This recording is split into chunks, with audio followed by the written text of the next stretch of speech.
Il est dans presque toutes les mains. Le téléphone portable a été adopté par plus de 9 personnes sur 10 en France. Mais une fois abîmé ou démodé, des millions d'appareils se retrouvent au fond du tiroir en seulement 18 mois. Camille, elle, a choisi de le revendre. Donc j'avais un smartphone classique dont la batterie était défectueuse, j'étais obligée de le charger plusieurs fois par jour. Donc j'ai décidé moi d'en racheter un, mais avant tout je trouvais ça bien de pouvoir le revendre. Parce que c'est vrai que depuis des années mes portables meurent dans un placard chez moi et n'ont pas de seconde vie. Et j'ai trouvé effectivement cet aspect très très intéressant.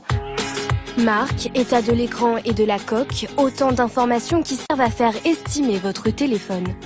Je valide et là, ils me disent que je peux recevoir 130 €. Moi, finalement, je n'ai reçu que 110 puisqu'effectivement, ma batterie était défaillante. Donc, je pense que c'est pour ça, effectivement, que l'usine m'a donné un montant inférieur à ce que moi, j'avais estimé en ligne.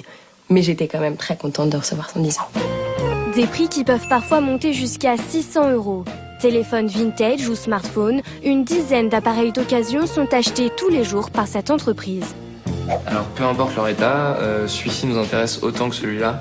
On récupère tout, on rachète. Celui-là, vous pouvez voir qu'il y a quelques micro-rayures autour du produit. En fait, c'est la peinture qui est partie, donc c'est rien de bien méchant. Ensuite, vous avez des portables qui sont rayés, plus rayés, avec plus de chocs. Comme celui-ci, on peut voir qu'il y a des traces d'impact plus importantes et plus fréquentes aussi. Il y a une décote de quelques euros par rapport au premier état. Et enfin, donc il y a celui-ci où on voit que l'écran est complètement cassé en fait. Et donc il va y avoir besoin de changer la vitre et l'écran et donc ça implique des coûts supplémentaires pour le reconditionner. Donc là, le produit va avoir un peu moins de valeur, il va être encore décoté par rapport au produit qui est rayé. Alors n'hésitez pas à revendre votre téléphone. Grâce à cette démarche, vous pouvez bénéficier de 10 à plusieurs centaines d'euros.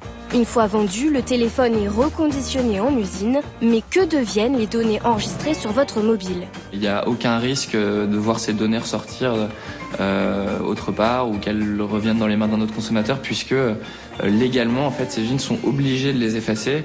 C'est la première chose qui est faite à l'arrivée à l'usine.